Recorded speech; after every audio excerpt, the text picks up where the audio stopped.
Welcome to the Flame Tree Myth and Fiction podcast.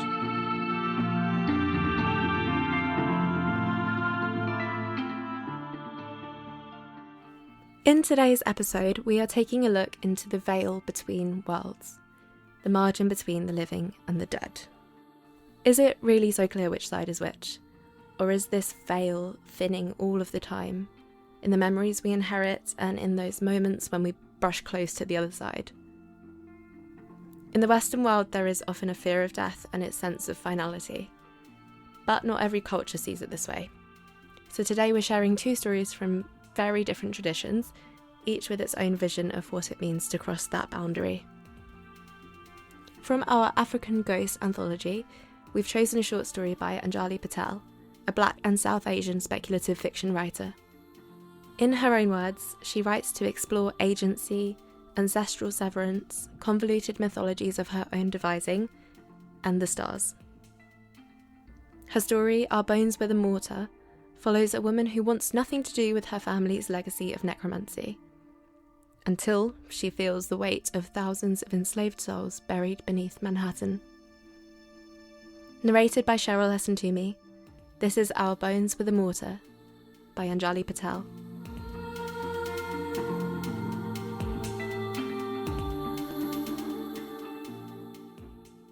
Our Bones Were the Mortar by Anjali Patel.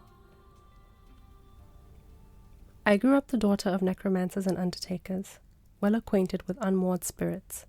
Singing, weeping, and hearty rich food were well-known qualities of a good homegoing, but it was harder for folks who left this world unknown and without proper honouring. My parents raised me on rituals to care for the rootless, tipping salt into the freshly turned earth, scattering dried flowers, singing unrehearsed prayers, over and over until you felt the flutter of the veil and knew they'd found the peace they needed to move on. "This country's a potter's field," Mama would mumble, slipping salt into my pockets on my way out the door. She always wanted me prepared to put a soul to rest, even though I resisted. I hated pulling back the veil and seeing all my trapped kinfolk. It hurt too much, so I left the veil down as much as I could and tried to pretend that I couldn't sense them. I'd been tuning out the energy prickles of stuck souls since my plane touched down at LaGuardia. I was interviewing for a job that only interacted with the living, and they'd agreed to put me up in a fancy hotel, and how could I turn that down? Mama had shaken her head when I told her, said that there was no running for folks like us. I said I would just learn to close my eyes then, and she sucked her teeth and turned away. She hasn't looked at me properly since, not even when she dropped me off at the airport. When my cab crossed the Brooklyn Bridge, the energy mashed up like static and swam through me so fast I thought I would puke. It was the same feeling I got walking through a battlefield or a plantation. "Let me out, I'm going to be sick," I hissed at the cab driver. He threw me a "you don't have to tell me twice" look in the rearview mirror before pulling over. I shoved bills into his hand and grabbed my suitcase from next to me before stumbling through the door. A rectangular storm grey sculpture on a sad patch of grass loomed over me, cast in the shadows of colourless buildings. I braced myself against the cool railing that wrapped around it, sipped deep breaths. A glass plaque caught my eye as the sun glinted off it. African Burial Ground National Monument. I stared, not wanting to acknowledge the quiet dread seeping into me as I drew the connection between the monument and the pressure in my head. Instead, I pulled the hotel address up on my phone and took off, my suitcase click-clacking behind me, pushing through the pain as if all I had to do was outpace it. I marched toward a future where I could be a normal newcomer in a city full of millions of people with their own dark secrets. I would not be a necromancer haunted by her ancestors, beholden to responsibilities I'd never asked for. Not anymore. Even so, the pressure grew. By the time I reached the hotel, my vision had blurred and all I could hear was high-pitched hissing. I needed reprieve, even just for a moment, so I reached out, feeling for the edges of the gossamer curtains that marked the border of the world of the living, and pulled back the veil.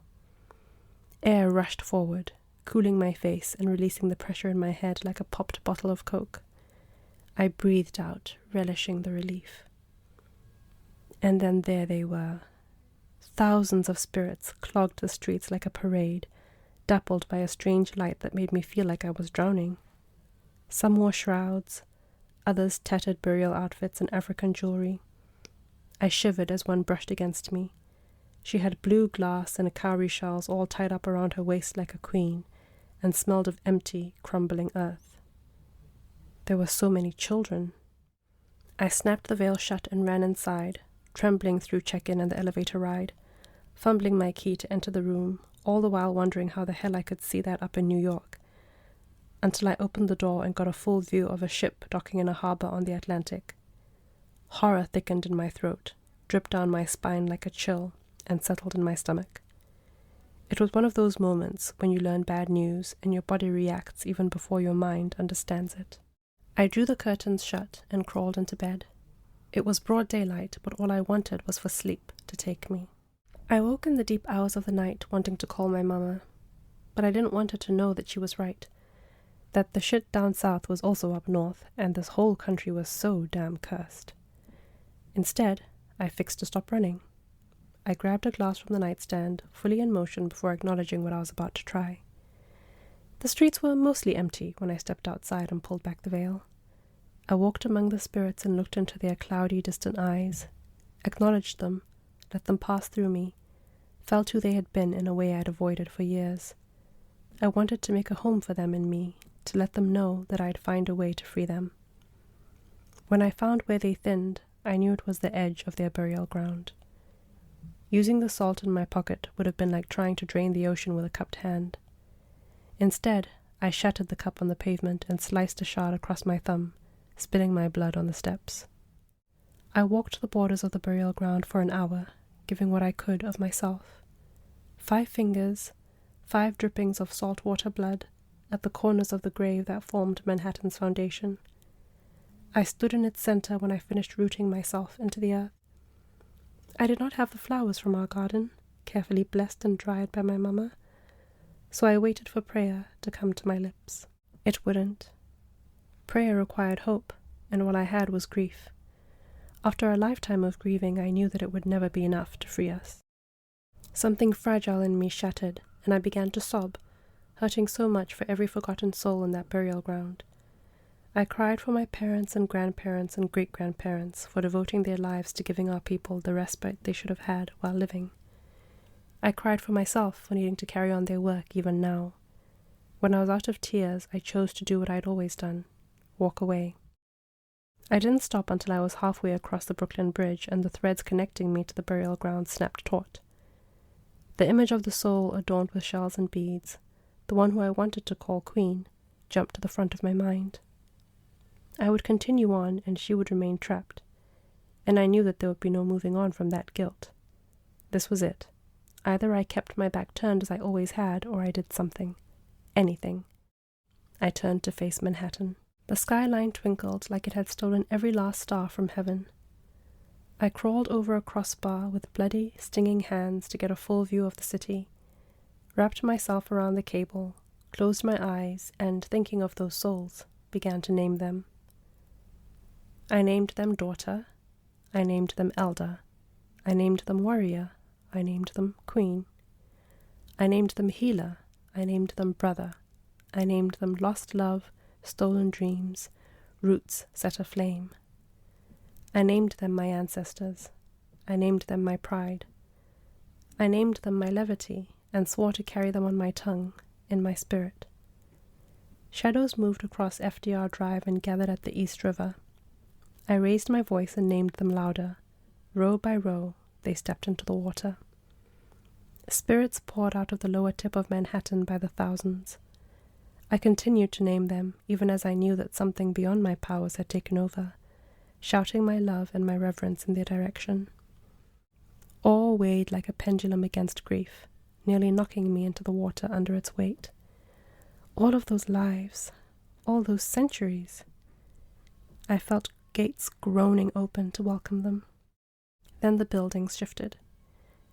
The city had been propped up on skeletons, and as ghosts rose from its bowels, lower Manhattan began to sink. The skyline folded in on itself with wretched creaks, displacing water that swelled outward and eastward to carry the spirits home. A wall of wind rocked the bridge, spraying me with seawater and nearly knocking me backward. I crouched down and wrapped myself tighter around the cable, watching the financial district disappear as if it were a stranger's dream. The last skyscraper bubbled beneath the Atlantic, and the waves stopped lapping at Brooklyn's shores. The world stilled, as if at the tail end of an exhale, waiting to see how long it could go before taking another breath. Then the sirens began.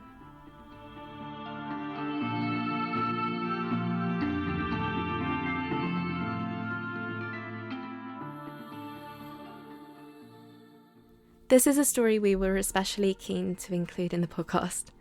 Patel makes us feel such a strong weight of history and the haunting presence of the lives that were taken but never freed.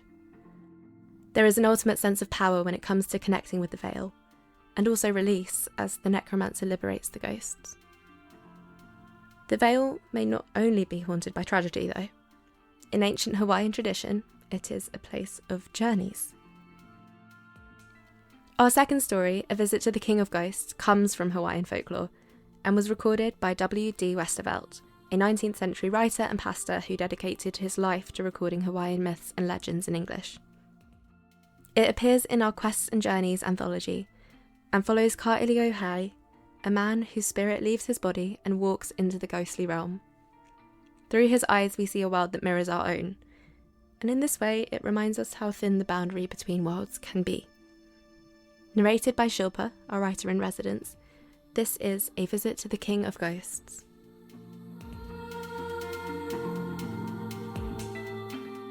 A Visit to the King of Ghosts.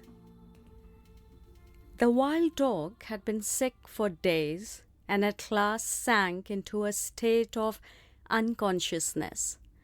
The spirit of life crept out of the body and finally departed from the left eye into a corner of the house, buzzing like an insect. Then he stopped and looked back over the body he had left. It appeared to him like a massive mountain.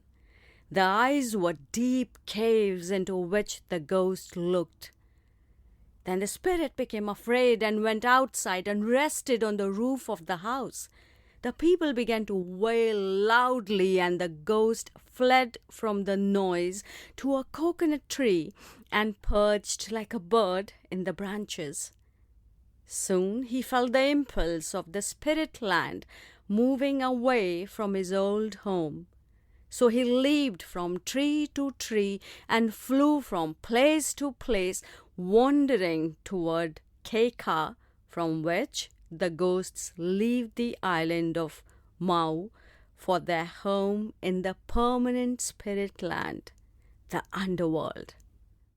As he came near this doorway to the spirit world, he met the ghost of a sister who had died long before and to whom was given the power of sometimes turning a ghost back to its body again. She was a spirit making alive. She called to the wild dog and told him to come to her house and dwell for a time. But she warned him that when her husband was at home, he must not yield to any invitation from him to enter their house, nor could he partake of any of the food which her husband might urge him to eat. The home and the food would be only the shadows of real things and would destroy his power of becoming alive again. The sister said, "When my husband comes to eat the food of the spirits and to sleep the sleep of ghosts, then I'll go with you and you shall see all the spirit land of our island and see the king of ghosts." The ghost sister led the wild dog into the place of whirlwinds, a hill where he heard the voices of many spirits planning to enjoy all the sports of their former life.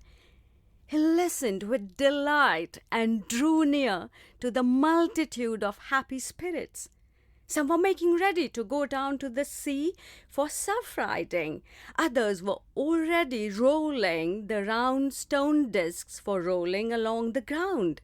Some were engaged in boxing and wrestling and pulling with hands and pulling with hooked fingers and other athletic sports. Some of the spirits were already grouped in the shade of trees, playing the gambling games in which they had delighted when alive. There was the stone, somewhat like checkers, and a small sand mound in which was concealed some object, and the hidden stone under piles of kapa, and the many other trials of skill which permitted betting. Then in another place, crowds were gathered around the many forms of dancing. These sports were all in the open air and seemed to be full of interest. There was a strange quality which fettered every newborn ghost. He could only go in the direction into which he was pushed by the hand of some stronger power. If the guardian of a ghost struck in on one side, it would move off in the direction indicated by the blow or the push until spirit strength and experience came and he could go alone. The newcomer desired to join in these games and started to go, but the sister slapped him on the breast and drove him away. These were shadow games into which those who entered could never go back to the substantial things of life. Then there was a large grass house inside which many ghosts were making merry. The visitor wanted to join this great company, but the sister knew that if he once was engulfed by this crowd of spirits in this shadow land, her brother could never escape. The crowds of players would seize him like a whirlwind, and he would be unable to know the way he came in or the way out. The wild dog tried to slip away from his sister, but he could not turn readily. He was still a very awkward ghost, and his sister slapped him back in the way in which she wanted him to go. An island, which was supposed to float on the ocean as one of the homes of the ghosts of the ancestors, had the same characteristics. The ghosts lived on the shadows of all that belonged to the earth life. It was said that a canoe with a party of young people landed on this island of dreams and for some time enjoyed the food and fruits and sports, but after returning to their homes could not receive the nourishment of the food of their former lives and soon died. The legends taught that no ghost passing out of the body could return unless it made the life of the ghosts taboo to itself. Soon the sister led her brother to a great field, stone-walled, in which were such fine grass houses as were built only for chiefs of the highest rank. There she pointed to a narrow passageway into which she told her brother he must enter by himself. This, she said, is the home of FIYAH, the high chief of the ghosts living in this place. You must go to him. Listen to all he says to you. Say little, return quickly. There will be 3 watchmen guarding this passage. The first will ask you, "What is the fruit of your heart?" You will answer, "FIYAH." Then he will let you enter the passage. Inside the walls of the narrow way will be the second watchman. He'll ask why you come. Again answer FIYAH and pass by him.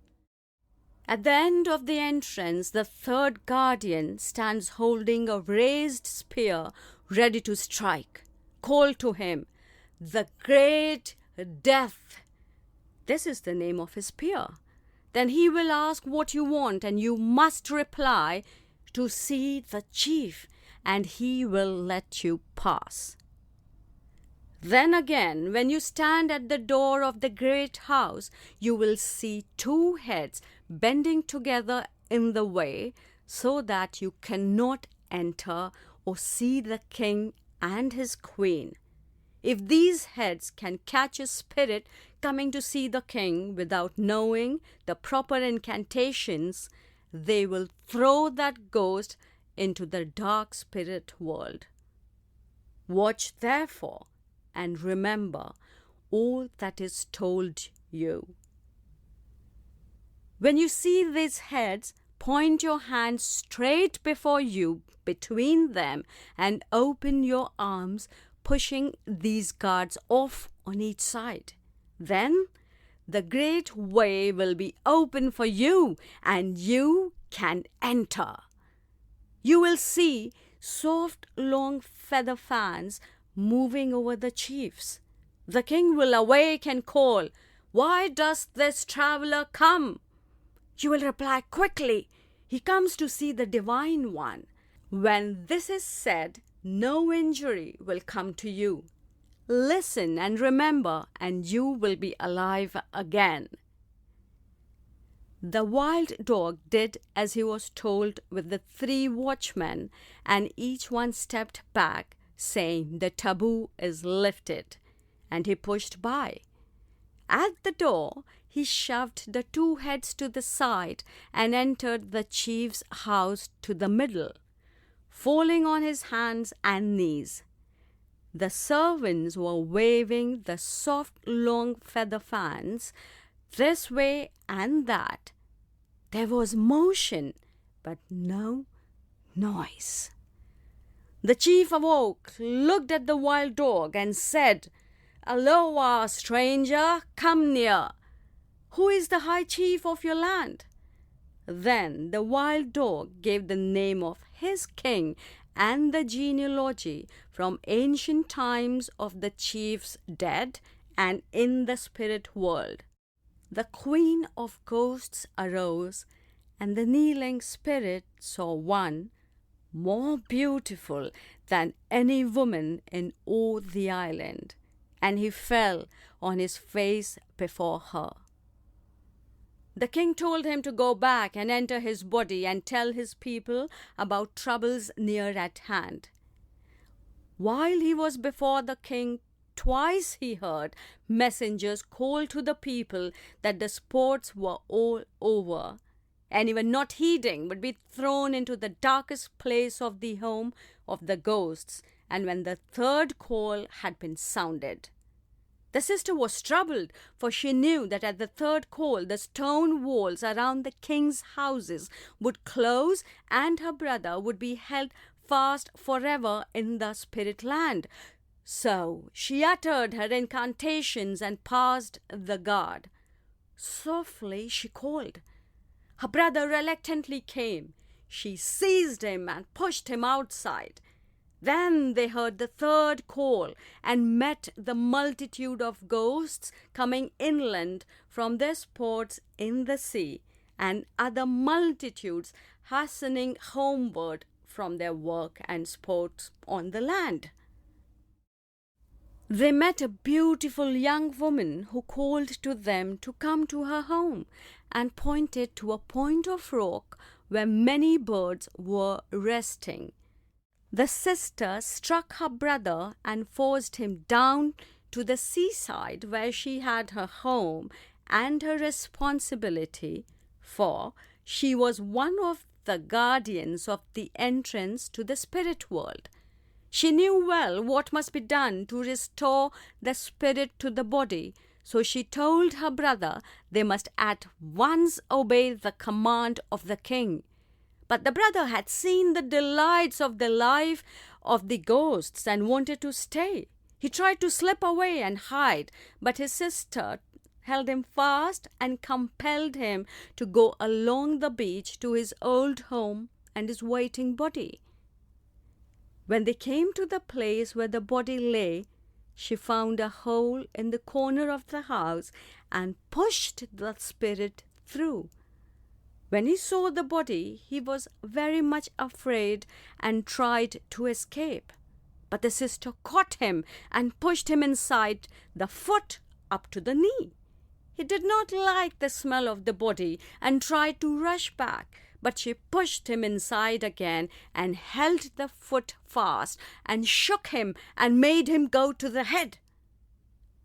The family heard a little sound in the mouth and saw breath moving the breast.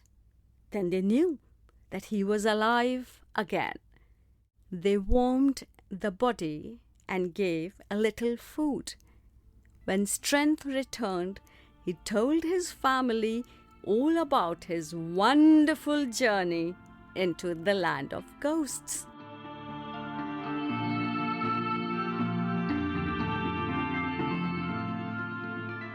These two stories remind us that death is not a clean break. The veil is thin. Memory, love, guilt, longing, they all blur the edges and keep us tethered. If you've ever felt the presence of someone you have lost or carried the weight of your own history and ancestry, you might understand the feeling. The necromancer in our Bones Were the Mortar is compelled to honour her lineage, freeing the souls who weigh upon her. Khōréō learns about the land of the dead by travelling there himself. Both are changed by this journey, and both carry something back with them. I really like how different cultures approach death in such different ways, sometimes with fear, but also sometimes with reverence and sometimes with celebration. I hope that these stories, each asking what happens when that veil thins and the voices on the other side reach us, have left you wondering too. What does the veil mean to you? What do you think lies on the other side? And are you listening? Thank you so much to the authors and narrators for this episode. It's one that's made me think, maybe a little too existentially. Make sure to join us next week for our monthly special, where we'll be having a chat with V. Castro, a Mexican-American horror and dark fiction author who writes about her heritage and the history of her ancestors. Don't miss it. Thanks so much for listening. We really hope you enjoyed this episode of the Flame Tree Myth and Fiction podcast and look forward to the next episode. Do recommend it to your friends. Goodbye for now.